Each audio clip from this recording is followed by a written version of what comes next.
स्वागत है आपका रिक्वेस्ट वाले शो में। और आज के एपिसोड में होने वाला है मजा दो गुना, क्योंकि मेरे साथ है वो जिनके साथ कांस और मिलान में इंडिया ने है वर्ल्ड घुमा। Yes, please give it up for Ankush Bahuguna. Ankush, welcome to request वाला शो। Thank you so much for having me Aditya. मैं बहुत एक्साइटेड हूँ जूम पे आने के लिए। आई थिंक बचपन से देखा है ये चैनल इतना कि अब आई थिंक जब मेरे पेरेंट्स देखेंगे तो उन्हें काफी अच्छा लगेगा। So Ankush, let me tell you that you are the first content creator to be on request वाला शो। रियली? ओके, ये थोड़ा और स्पेशल हो गया मेरे लिए अब। Thank you. हमारे लिए भी बहुत स्पेशल है। Ankush, first of all welcome on request वाला शो। मुझे ये बताइए कि सब राइट ऑफ द बैट कि you started off studying architecture, right? 5 साल आपने फुल ऑन पढ़ाई करी, फिर उसके बाद आप लेखक बने, you started writing, correct, and then you started content creating. So what's the journey been like and how did you make these decisions? यार ऑनेस्टली बताऊं तो मेरी जो अर्लीस्ट मेमोरी है ना चाइल्डहुड की भी, मुझे पता था मुझे एक्टर बनना है, मुझे एक्टर बनना है, मुझे एक्टर बनना है। बट बचपन में मेरा बहुत मजाक उड़ता था because of the way I looked in school. तो जब ऐसा होता है आपके साथ तो आपका कॉन्फिडेंस टूट जाता है, आप लोगों को नहीं बता पाते कि यार मुझे एक्टर बनना है। तो मेरे पूरे बचपन, पूरे स्कूल लाइफ मैंने सोचा कि मैं क्या बोलूँ, मुझे क्या बनना है, मुझे एस्ट्रोनॉट बनना है या मुझे आर्किटेक्ट बनना है। ऐसे कुछ मैंने अपने दिमाग में कहानी बना ली एंड ये करते करते मैं आर्किटेक्चर कॉलेज पहुंच गया। वाओ। एंड वाओ तो नहीं फील हो रहा था, बिल्कुल बहुत प्रेशर फील हो रहा था कि अब मैं कहाँ पहुंच गया हूँ। एंड 1 महीना आर्किटेक्चर करने के बाद मुझे लगा कि ये तो मुझसे नहीं होने वाला, वो होता है हमसे ना हो पाएगा, वो हुआ मेरे साथ। पर फिर लग रहा था कि यार अभी पता नहीं क्या करना है लाइफ में, कभी किसी को बताया नहीं एक्टर बनना है, अभी अब क्या करूँगा लाइफ में। तो सोचा चलो ग्रेजुएशन तो पूरी करते हैं। तो आर्किटेक्चर में मैं इतना फ्रस्ट्रेट हो गया था कि मैं लिखने लग गया। मैं पता नहीं क्यों मेरा बेंड ऑफ माइंड कॉमेडी की तरफ जाता था। तो आई रिमेंबर मैं ऐसे कुछ शराब वराब नहीं पीता था और मेरे सारे दोस्त आसपास बहुत शराब वराब पीते थे। College exactly.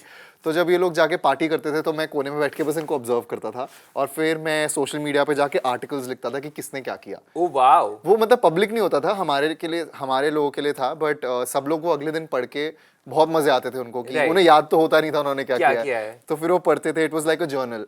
तो वो मुझे बताते थे कि यार तू फनी है, तुझे लिखना चाहिए। और लाइफ में पहली बार मुझे किसी ने बोला था कि तू फनी है।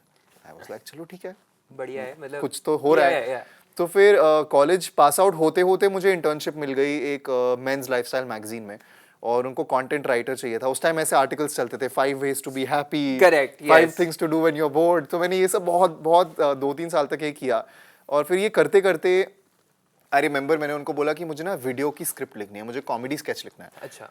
तो मैंने लिखा और वो बोलते कि हमने तो कभी कॉमेडी स्केचेस बनाए नहीं है, तो तुम एक काम करो, तुम ही एक्टिंग कर लो क्योंकि हमारे पास बजट नहीं है, हमें ना अपने कैमरे से शूट करके दिखा दो। और मतलब ये भगवान का प्लान था कि मतलब उन्होंने मेरे को बस उस चीज में डाल दिया। आई वाज लाइक मैंने कभी एक्टिंग नहीं करी, मैंने कभी कैमरा फेस नहीं किया, मुझे स्टेज फ्राइट है, कॉन्फिडेंस इशूज हैं। बट अपना ही कैमरा लेके मैंने कुछ अच्छा मैं यहाँ खड़े हो गए ये डायलॉग बोलूंगा, वहाँ खड़े होके वो ये डायलॉग बोलेगी, पूरा स्टिच विच करके उनको दिखाया। तो कहते कि यार सही है, तू ही कर ले। तो फिर होल्ड ऑन, बेसिकली आपने कुछ ट्रेनिंग नहीं करी थी कि कैमरे से कैसे रिकॉर्ड करना है, एडिट कैसे करना है, यू जस्ट डिड इट? हाँ, मैंने बस उनको मतलब क्लिप्स को साथ जोड़ना आता था, तो मैंने जोड़ के दिखाया कि ये कैरेक्टर यहाँ खड़ा है, फिर एक कैरेक्टर यहाँ खड़ा है। उन्होंने बोला तू ही बन जा क्योंकि हमारे पास बजट नहीं है। करेक्ट। फिर असली रीजन ये था नॉट कि मैं बहुत अच्छा था, उन्होंने बोला कि नहीं तेरी स्क्रिप्ट है, तू कर ले, लेट्स सी, एक्सपेरिमेंट करते हैं। और वो वीडियो वायरल चला गया। उसके बाद एक एक करके बहुत सारे कॉमेडी वीडियोस में लिखने लगा। फिर उन्होंने बोला तुझे ऑडियंस पसंद कर रही है तो तू एक्टिंग कर ले। हाँ एग्जैक्टली। तो मतलब और मैं इतना नर्वस था कैमरे के आगे। बट ऐसा लगता है ना कई चीजें आप करते हो जिसमें आप बहुत नर्वस होते हो बट आपको लगता है कि हाँ I am meant for this, मतलब I will get better at it. अभी मैं नर्वस हूँ बट मुझे सीखने का मन कर रहा है। एब्सोल्युटली। तो मुझे वो फील हुआ और उसके बाद धीरे धीरे करते करते कॉमेडी से मैं शॉर्ट फिल्म्स लिखने लगा। तो फिर उन्होंने बोला तू ही कर ले, तू भी कर ले। तो फिर मैंने शॉर्ट फिल्म्स करी, थोड़े बहुत ऑडिशंस दिए, क्लियर हुए, शोज करे, ऑडिशंस करे, शोज करे, शॉर्ट फिल्म्स करी। तो धीरे धीरे रियलाइज हुआ कि जब आप लाइफ में लेट गो करते हो ना तो शायद लाइफ का एक तरीका होता है आपको वहां लेके आने का जहां आप हमेशा जाना चाहते थे। और आई पर्सनली फील कि प्रोबेबली आप नए नए आइडियाज इसलिए पिच कर रहे थे बिकॉज़ यू रियलाइज कि अब तो मुझे ही करना है। So you played it smart. Obviously मतलब ये था कि यार अपने लिए अपॉर्चुनिटीज खुद क्रिएट करनी पड़ती हैं। It's to be very honest, तुम्हें हर एक को प्लेटर में सर्व होके नहीं मिलती opportunities. So I have hustled a lot creating opportunities for my self और एक्टिंग करी ये सब। बट हुआ क्या कि एक्टिंग से ज्यादा मेरी कॉमेडी ज्यादा फेमस हुई।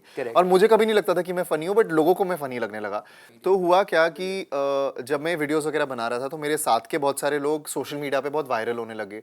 तो फिर मैंने भी अपने जो वीडियोस बनाता था वो सोशल मीडिया पे डाले, बहुत सारे व्यूज आए, फॉलोअर्स बढ़ने लगे।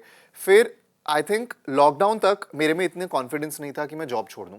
तो लॉकडाउन तक मैंने जॉब नहीं छोड़ी थी। You were working till lockdown? हाँ, मैं लॉकडाउन तक, मैं बहुत सालों से कंटेंट बना रहा हूँ, लेकिन काफी टाइम तक यार मैं ओनली अर्निंग सोर्स था अपनी फैमिली का, तो मुझे वो सेंस ऑफ सिक्योरिटी चाहिए थी कि यार जब तक मैं इतने पैसे नहीं कमा पाऊंगा कि मैं अपना घर चला सकता हूँ, तब तक मैं ये छोड़ूंगा नहीं, क्योंकि नया नया प्रोफेशन है। Correct, yeah. पता है ये जवानी है दीवानी रिलीज हुई थी उस टाइम, मुझे भी बनी बनना था लेकिन प्रैक्टिकली घर का खर्चा भी सोचना था। Correct. तो लॉकडाउन हुआ, तब तक एक दो ब्रांड डील्स वगैरह करी, तो समझ आया कि चलो थोड़ा बहुत पैसा कमाया जा सकता है।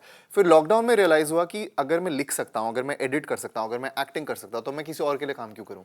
मैं खुद के लिए क्यों नहीं काम कर सकता? तो फिर तब से कंटेंट क्रिएशन जर्नी शुरू हुई। फिर लॉकडाउन में ही लगे हाथ मम्मी के साथ वीडियोस शूट करने शुरू करे और लोगों को बहुत पसंद आया। इनफैक्ट आई थिंक मेरी पेजेस पे जो आधी ऑडियंस है वो मेरी मम्मी की वजह से है, मेरी वजह से नहीं है। सब मम्मी को देखने आते हैं। और मम्मी को मेकअप करना नहीं आता, बिल्कुल मेकअप करना नहीं आता, लेकिन उन्हें सजने का बहुत शौक है। Correct. तो लॉकडाउन में फिर मैंने सोचा यार अब तो कोई मेकअप आर्टिस्ट नहीं आ सकता, कोई स्टाइलिस्ट नहीं आ सकता, जो हो तुम ही हो, तुम्हें खुद करना है। तो फिर मम्मी का मेकअप करना शुरू किया, रिकॉर्ड कर लिया ऐसी मजे मजे में, और वो वीडियोस वायरल चले गए। फिर मैंने अपने पे मेकअप करना शुरू किया और मुझे रियलाइज नहीं हुआ कि इसका क्या इम्पैक्ट हो रहा था, मतलब क्योंकि मेरे अराउंड तो सब लोग कोई जज नहीं कर रहा था मुझे। बट जब मैंने सोशल मीडिया पे ये चीजें डाली तो उन वीडियोस में जैसे कमेंट्स आए, जैसे डीएम्स आए, मुझे रियलाइज हुआ कि कि लोगों को पसंद आ रहा है कंटेंट। तो फिर एज अ कंटेंट क्रिएटर तुम जहां अपॉर्चुनिटी देखते हो तो वहां कूदते हो। तो फिर मैंने but honestly the real story is कि जब मैंने wing it with Ankush page खोला था, वो सीक्रेट पेज था, मैंने किसी को बताया नहीं था, बिकॉज मैंने सोचा लोग बनाना ब्रेड बना रहे हैं, डालगोना कॉफी बना रहे हैं लॉकडाउन में, मैं मेकअप करूंगा। और मैंने सोचा था 5 साल बाद मैं बस जाके देखूंगा कि मैं लॉकडाउन में क्या कर रहा था। It's like a diary but a public diary.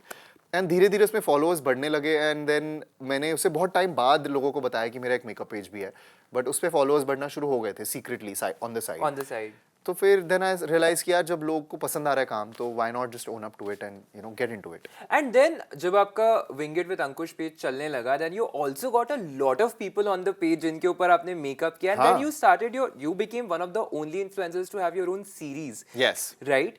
तो how did that transition happen? Yeah, the thing is, जब मैंने विंग इट विद अंकुश खोला था ना, तो it was not like मैं मेकअप गुरु हूँ, मैं तुम्हें बताऊंगा ऐसे करो। It was like यार ये एक इंसान है जिसको मेकअप करना अच्छा लगता है, उसने सीखा नहीं है कहीं से, he is just playing with makeup, and regular users ऐसे ही होते हैं, रेगुलर मेकअप लवर्स ऐसे ही होते हैं, उनके पास एक लिपस्टिक होती है, 2 कंसीलर होते हैं, एक फाउंडेशन होता है, उससे जो कर पाए, एक आई शैडो पैलेट होता है, व्हाटएवर।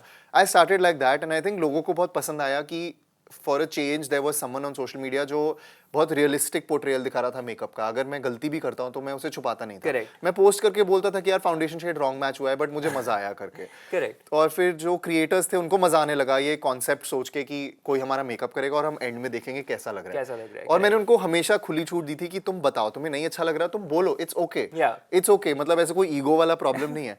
आई रिमेंबर जब सृष्टि दीक्षित आई थी विंग इट विद अंकुश पे, उसने तो जो मेरी धजिया उड़ाई है पूरे एपिसोड में। That is one of my favorite episodes too, by the way. Same. Epic. But Ankush, I also think कि आपने एक और बहुत अच्छी चीज करी कि for Indian men like me, जब मैंने देखा तो मुझे कभी लगा नहीं था कि I can play with makeup, but फिर I realized कि यार कंसीलर लगाने का भी एक तरीका होता है ना। I actually learned it from you, so you also opened that gateway for a lot of people.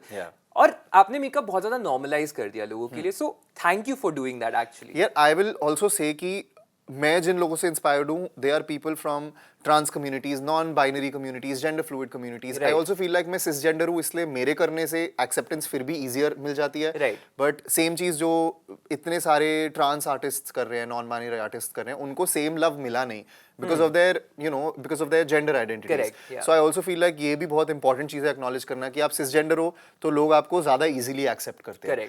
तो like look at someone like a Sushant Divgikar. I am inspired by Sushant. Absolutely. Since so many years, and but at the same time I would also say कि अगर मेरे काम से थोड़ा बहुत इस narrative में कंट्रीब्यूट हो रहा है तो I am very happy with that. Of course.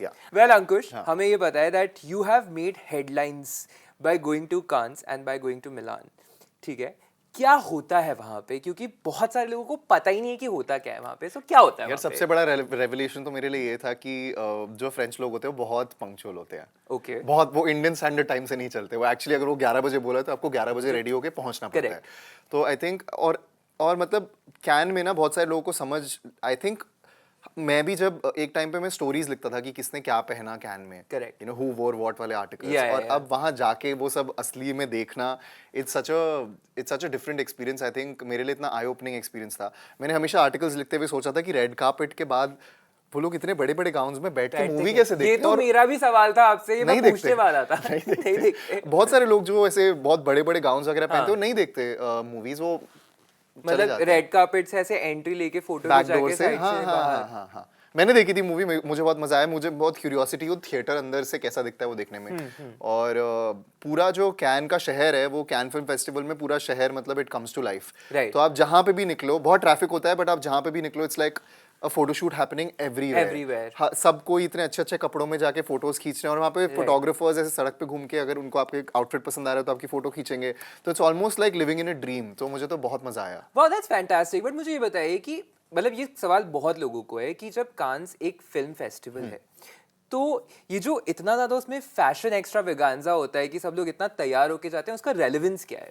या देखो, मुझे ऐसा लगता है कि ये मेरा पर्सपेक्टिव है। आई थिंक कैन जो दुनिया का one of the most commercial film festivals भी है, and when it's a commercial film festival उसमें ब्रांड स्पॉन्सर्स होते हैं। तो जब स्पॉन्सर्स होते हैं तो obviously it also becomes like a business somehow. And I also think that ये अभी से नहीं, ये जब से मैं आर्टिकल्स लिख रहा था कैन के बारे में, लोग क्या पहन रहे हैं, उनका मेकअप कैसा है, celebrity culture has always been a big part of our culture, right? We always want to know celebrities ने क्या पहना, वो कैसे दिख रहे थे, कौन सा डिजाइनर पहना।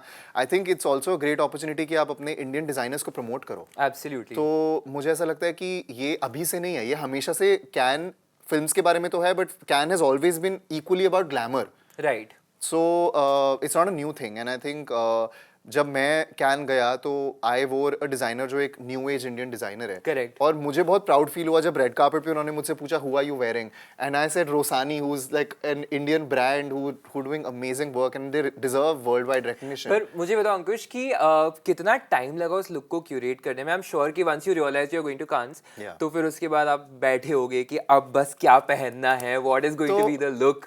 तो what was that process like? यार तो मतलब यूजुअली मैं अपने आप को खुद स्टाइल करता हूँ, बट फॉर कैन मुझे लगा कि यार इतना बड़ा अपॉर्चुनिटी मुझे मिली है, मुझे I want to make the most of it. अगर मैं वहां जा रहा हूँ, if I am representing Indian designers, beauty brands etcetera, I want to do a good job. So I worked with a stylist, Akshay, and a lot of credit goes to Akshay for visualizing the looks. और रोसानी ने जो मेरे लिए वो पूरा suit बनाया था, the reverse tuxedo, because you were like कि वहाँ पे tuxedo dress code होता है, but मुझे अगर आप जानते हो तो मैं कोई भी चीज़ एकदम वैसे नहीं पहनूंगा, मतलब I am not a formal person, मैं अपने आप को सूट में इमेजिन नहीं कर सकता। तो हमने रिवर्स टक्सीडो किया कि वाइट ब्लेजर होगा, फ्लेयर्ड पैंट्स होंगी, यहाँ पे एक बहुत बड़ा 3D फ्लावर होगा, and then the finger curl hair style etcetera.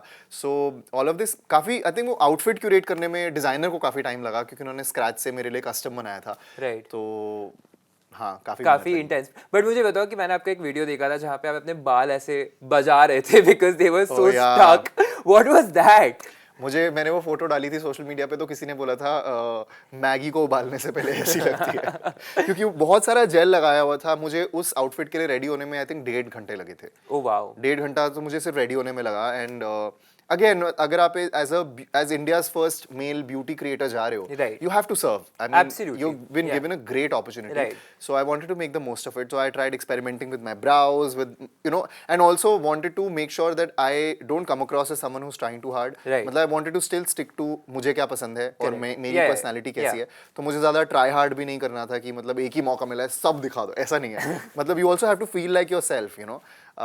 तो वो था। But another thing that I want to talk about is वहाँ पे जो फिल्म कल्चर होता है कैन में, मतलब जब मैं फिल्म्स देख रहा था वहाँ पे, जिस तरह से फिल्म्स को रिस्पेक्ट किया जाता है, मतलब हर फिल्म के बाद एक 7-8 मिनट की स्टैंडिंग ओवेशन होती है, पूरा सब लोग, पूरा थिएटर बस ताली बजा रहा होता है।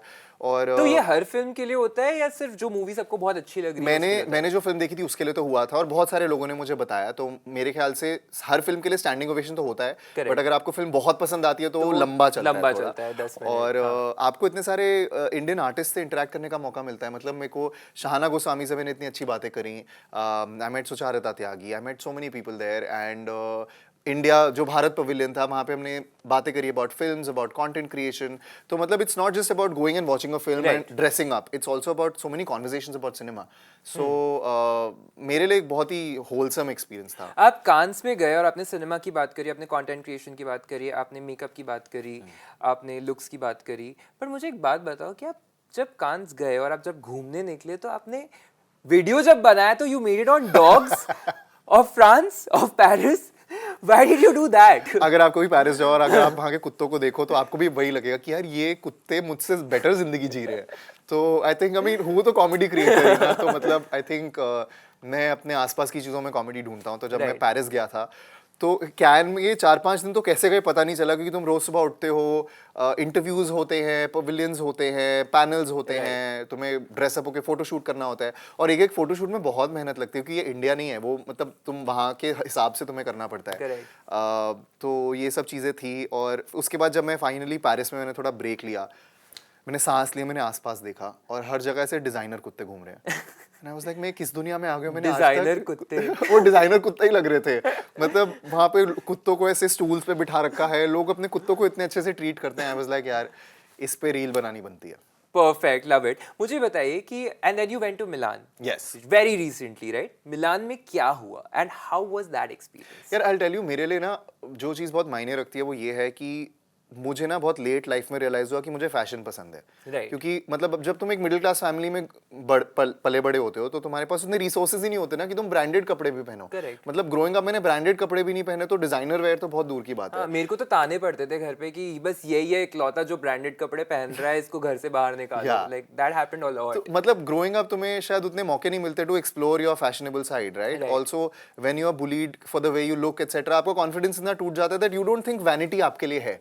आपको लगता है कि ये जो वैनिटी है, सजना, कपड़े पहनना, मेकअप करना, ये हमारे लिए नहीं है, राइट? तो अब धीरे धीरे मुझे रियलाइज हो रहा है मेरे पास रिसोर्सेज हैं. I am very very grateful कि designers want to dress me up for their shows, they want to invite me to a Milan fashion week.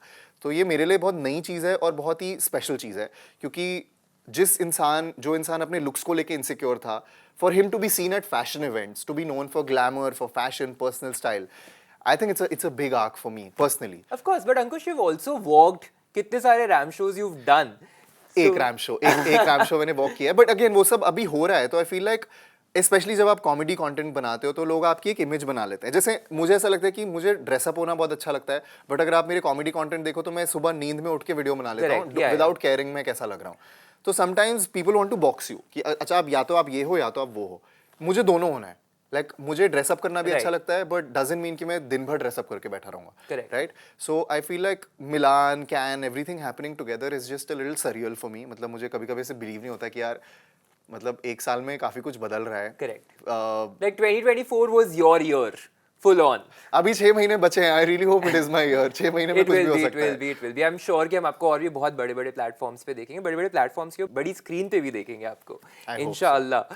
But मिलान में जाके मुझे रियलाइज हुआ कि फैशन इंटरनेशनली एक फैशन शो को देखने का एक्सपीरियंस कितना डिफरेंट होता है. मतलब आप वहाँ पे सिर्फ इंडियन डिजाइनर्स को नहीं देख रहे, आप वहाँ पे मतलब इतने सारे लग्जरी ब्रांड्स को देख रहे हो, इतने सारे Europe based, Paris based brands को देख रहे हो, मिलान बेस्ड ब्रांड्स को देख रहे हो. एंड वहाँ पे जस्ट आपको पता चलता है पूरी दुनिया में इन द फैशन वर्ल्ड क्या चल रहा है. तो if you want to research, if you want to learn more about fashion, about the kind of textures people are using etcetera, and if you see Indian textiles को कितनी respect मिलती है India के बाहर, It's mind blowing. It's mind blowing. पर अंकुश मुझे एक बात बताओ, जब मैं तो देखता हूँ जब कोई फैशन वीक या कोई फैशन शो, मेरे को लगता है ये कपड़े मैं कैसे पहन सकता हूँ, like how will I wear it. So I want to ask you कि जब ये कपड़े जो आते हैं बाहर and like some of them are extravagant और बहुत बड़े बड़े कपड़े होते हैं, बड़े बड़े आउटफिट्स होते हैं, तो लोग एक्चुअली उनको पहनते हैं या they are just for inspo purposes? या देखो, अगर आप मुझसे पर्सनली पूछो तो नहीं, हर आउटफिट में डिपेंड्स आप कहाँ जा रहे हो. लाइक फॉर एग्जांपल अगर एक इवेंट है जहाँ पे अब जैसे मेट गाला है, मेट गाला में जो लोग कपड़े पहनते हैं वो लोग रोज थोड़ी पहनेंगे, राइट? अभी जैसे मैं जो कपड़े अभी यहाँ पहन के आया हूँ उसमें they have to be functional etcetera. So I feel like fashion के भी बहुत सारे एस्पेक्ट्स होते हैं. Fashion is also art, it's also expression. So when designers make an outfit, wearability is not the only thing that they're thinking about. They're sometimes thinking about creating something out of the ordinary, making a statement. So I feel like ये सब चीजें भी मैंने fashion week जाके समझ आई है मुझे थोड़ी, that everything you can't look at every garment and be like ये मैं कहाँ पहनूंगा, ये पहन के मैं मार्केट कैसे जाऊंगा. मतलब तुम शायद वो पहन के मार्केट नहीं जाओगे, but you'll probably create art with it. You'll do a nice magazine cover with it, you know. So many things. मुझे आपसे ये पूछना है कि अब इस टाइम पे there is a whole generation of people जिनको कंटेंट क्रिएटर बनना है. लाइक हर इंसान कंटेंट क्रिएटर बनना चाहता है. सब कंटेंट बना रहे हो तो देख कौन रहा है, मुझे समझ नहीं आ रहा. मुझे भी समझ नहीं आ रहा, बिकॉज मैं रोज खोलता हूँ और आई एम लाइक ये कौन नया पर्सन आ गया, ये कौन नया पर्सन आ गया, right? It's very bizarre right now. But how do you actually become a content creator? If you were to tell me ki, I mean, I know that there is no short way of becoming a content creator, but if you were to tell me कि यार ये तो करना पड़ेगा, this is the bare minimum and this is the max that you will have to do to become an Ankush Bahuguna. मुझे लगता है कि कंटेंट क्रिएटर बनना इज नॉट मुश्किल. अगर आप सोशल मीडिया पे हो, अगर आप if you are willing to put yourself out there, आप वीडियो बनाने के लिए रेडी हो, तो आप कंटेंट क्रिएटर हो. मतलब अभी तो लाइंस इतनी ब्लर हो गई कि अब मुझे पता भी नहीं है क्या कंटेंट है, क्या सिर्फ एक रैंडम रील है. Right. Everything is content now. तो बट द थिंग इज कि आप कंटेंट बनाते रह सकते हो, बट हो सकता है सालों साल आप बहुत अच्छा कंटेंट बनाओ लेकिन आपको ऑडियंस ना मिले. ऐसा भी हो सकता है कि कई लोग जिनका कंटेंट शायद उतना अच्छा नहीं है, वो ओवरनाइट फेमस हो जाए, बहुत सारे फॉलोअर्स आ जाए, ब्लू टिक भी आ जाए, सब आ जाए. राइट. तो ये बहुत ऐसे, इसका कोई फॉर्मूला नहीं है, कोई स्टैंडर्डाइजेशन नहीं है. It's a lot of it is luck. A lot of it is consistency and hard work, but a major chunk of it is luck. Right. So I would just say कि अगर आपको content creator बनना है, आपको दोनों sides पता होनी चाहिए. आप सिर्फ लोगों का fame, उनके followers देख के इसमें step in मत करो. Correct. और करने में कोई बुराई नहीं है. आप अपनी job के साथ साथ content creator बन सकते हो. But आपको फाइनेंशियल इंडिपेंडेंस का थोड़ा सोचना जरूरी है, बिकॉज ऐसा हो सकता है आप बहुत अच्छा कंटेंट बना रहे हो, you are the most talented person, but अगर आपको ब्रांड डील्स नहीं आ रही तो आप पैसा कैसे कमाओगे. Correct. So I feel like एक प्रैक्टिकल अप्रोच ये है कि आप पहले एक जॉब करो, साथ साथ कंटेंट क्रिएशन करो, साथ साथ ब्रांड डील्स करो. जब आपको लगता है कि मैं इतना पैसा कमा लूंगा, फिर अपनी जॉब छोड़ो, जो मैंने किया. मतलब ये मैं दौड़ना चाहता हूँ, उड़ना चाहता हूँ, बहुत ड्रीमी लगता है सुनने में, but it's not practical for middle class people. For example, अगर आपके पास फाइनेंशियल रिस्पॉन्सिबिलिटीज नहीं है, if you come from a background where others can support you, go for it. इससे बेटर टाइम नहीं है कंटेंट क्रिएटर बनने का. बट अगर आपके पास थोड़ी सी भी रिस्पॉन्सिबिलिटी है, अगर आपको प्रैक्टिकली सोचना है, तो प्लीज ऐसे एकदम ही छलांग मत मारो. मतलब थिंक ऑफ योर एक्सपेंसेस. मतलब धीरे धीरे करके यू बी कंसिस्टेंट एंड साथ में अपना नौकरी भी करते रहो. जब एक बार कमाने लग जाओ तो ठीक है, बट कमाई कैसे होती है ये तो बताओ. कमाई होती है, देखो बहुत तरीके होते हैं. कुछ सोशल मीडिया प्लेटफॉर्म्स आपको वीडियोस अपलोड करने पे एक सर्टेन अमाउंट ऑफ व्यूज के बाद पैसा देते हैं. मोनेटाइजेशन जिसको बोलते हैं. अब वो नए नए प्लेटफॉर्म्स पे आ रही है, कब आएगी कब नहीं आएगी वो उन प्लेटफॉर्म्स के ऊपर है. उसके बाद उन्हीं प्लेटफॉर्म्स पे अगर आप, जैसे फॉर एग्जांपल अब मैं बहुत सारे कॉमेडी वीडियोस बनाता हूँ, ब्यूटी वीडियोस बनाता हूँ. अब अगर एक ब्रांड को मेरा काम अच्छा लग रहा है, मेरे पास एंगेजमेंट है, फॉलोअर्स है, लाइक्स हैं, व्हाटएवर, आप वो बोलेंगे कि अपने कंटेंट में तुम अपना प्रोडक्ट प्लग इन करो और उसके हम तुमको पैसे देंगे. तो आप, मैं मोस्टली कमाता हूँ ब्रांड से, ब्रांडेड वर्क से. कई बार आपको ब्रांड्स पैसा देंगे एक इवेंट अटेंड करने पे, वहां पे जाके कंटेंट बना के अपनी ऑडियंस को दिखाने के लिए. सो एवेन्यूज बहुत हैं पैसा कमाने के, पर वो हर एक के लिए उतनी स्मूथली नहीं वर्क करता. करेक्ट. और हर एक के लिए उतना कंसिस्टेंटली भी वर्क नहीं करता. मतलब मैं 7-8 साल से कंटेंट बना रहा हूँ, मैं अभी भी नहीं बोलूंगा कि इसकी कोई गारंटी है कि आपको ब्रांडेड वर्क मिलेगा ही मिलेगा. आप इंटरनेट आपको जितनी जल्दी ऊपर चढ़ाता है उतनी जल्दी भूल भी जाता है. तो आपको रेलेवेंट रहने के लिए, कंसिस्टेंट रहने के लिए आपको अपनी ऑडियंस को बार बार सरप्राइज करता रहना पड़ेगा. आपको नई नई चीजें खुद सीखना पड़ेगा as an artist. Like for example, I think wing it with Ankush इतना ग्रो हुआ है क्योंकि मैंने सीखा है मेकअप इन दैट जर्नी. ऐसा नहीं है कि मेरे को सब आता था और मैं बस वीडियोस बना रहा था, मैं सीख रहा था. मैं भी एज अ क्रिएटर अपने आप को रोज चैलेंज करता हूँ कि मैं क्या नई चीज करूँ, क्या करके लोगों को सरप्राइज करूँ. बिकॉज आप ये देखो, जब हमसे पहले एंटरटेनमेंट में कौन था, सेलिब्रिटीज थे, बॉलीवुड एक्टर्स, टीवी एक्टर्स. ये लोग आपको शायद, बॉलीवुड एक्टर्स आपको साल में शायद 2 बार दिखेंगे अपनी मूवीज में. कंटेंट क्रिएटर्स रोज कंटेंट डाल रहे हैं, रोज. तो आप कब तक लोगों को सरप्राइज करोगे? 5 दिन मुझे देखने के बाद आपको पता चल जाएगा मेरा सेंस ऑफ ह्यूमर क्या है. What do I do to surprise you so that you hold on to me and not move on to the next person. You know what I mean. So I feel like ये जो nuance है content creation की, लोगों को समझ नहीं आती है before stepping into it. But Ankush मुझे बताओ कि लाइक यू सेड कि आप रोज नया कंटेंट कहां से चर्न आउट करते हो. लाइक अंकुश को इंस्पिरेशन कहां से मिलती है? यार आई मीन मैं इसको बहुत ही ऐसे फिलोसॉफिकल आंसर दे सकता हूँ कि that you find inspiration around you, but the truth is that it is a job like any other job. आपको हर रोज ऑफिस जाने का भी मन नहीं करता, लेकिन आप जाते हो. करेक्ट. आपको हर रोज कुछ भी करने का मन नहीं करेगा, बट आप करोगे because it pays your bills, right? Correct. So I feel like discipline is a huge part of content creation. It's not just art. It's not just creativity. It's not just anything else. It's a lot of it is consistency. क्योंकि you know कई बार होता है, आपको लगता है कि यार मैं इस चीज़ के लिए, जैसे मुझे लगता था कि यार मैं फनी नहीं हूँ, बट मैंने कंसिस्टेंटली फनी वीडियोस बनाए, लोगों को लगा कि मैं फनी हूँ. करेक्ट. तो it opened N Avenue for me. I didn't think I was good at makeup, but I still consistently did it and people found me and they liked me. So you never know what works for you as a content creator. आपको नहीं पता आपका appeal क्या है until you actually put yourself out there. But do you actually sit down in a day, you write down and then you start doing it? हाँ, मैं बहुत to do list, मैंने दिन में सिर्फ टू डू लिस्ट ही बनाता हूँ. वो टू डू लिस्ट पड़ी रहती हैं और उनसे कुछ नहीं होता. Well, Ankush, final question. बहुत लोग बोलते हैं कि सोशल मीडिया पे पोस्ट करने का एक टाइम होता है कि इस टाइम पे पोस्ट करनी चाहिए, इस टाइम पे पोस्ट करना चाहिए, इस टाइम पे पोस्ट करना चाहिए. Is that true? आपका चेहरा वैसे बता रहा है बट ठीक है. देखो जब तुम्हारा वक्त अच्छा होता है तो हर वक्त अच्छा होता है. जब तुम्हारा वक्त ही बुरा चल रहा होता है तो तुम कभी भी पोस्ट कर लो, कुछ नहीं होने वाला. तो I think it completely depends यार. मतलब आई मीन थोड़े पैटर्न्स होते हैं, जैसे ऐसा कोई I don't think content creation formula से चल सकती है. It's about instinct, it's about just trying everything possible. So that's all folks, this was request वाला शो for today, जहाँ पे मेरे साथ थे content creator Ankush. Ankush, it was lovely having you on the show. मुझे ये बताइए आपको कैसा लगा शो? मुझे बहुत अच्छा लग रहा है. और मुझे मैं वेट कर रहा हूँ, मम्मी मुझे कॉल करके बोलेंगी हमने तुझे जूम पे देखा. आई थिंक आई एम या this is special. Thank you so much. Thank you so much for coming on the show. If there is one message जो आप सामने वाले को देना चाहते हैं तो क्या मैसेज होगा? मैं यही बोलूंगा यार कि काइंडनेस काफ़ी अंडररेटेड चीज़ है, स्पेशली ऑन द इंटरनेट. तो मतलब फेक प्रोफाइल से जाके उल्टी सीधी चीज़ें मत लिखो लोगों को. तुम्हें नहीं पता, तुम्हें लगता है उनके बहुत फॉलोअर्स हैं, उन्हें फ़र्क नहीं पड़ता, but it takes literally one comment to ruin someone's mental health. So be careful. अगर अंकुश के साथ रिक्वेस्ट वाले शो का ये एपिसोड पसंद आया तो फटाफट से नीचे जाओ, लाइक शेयर और कमेंट करो और सब्सक्राइब करो जूम को मेरे यानी आदित्य के साथ.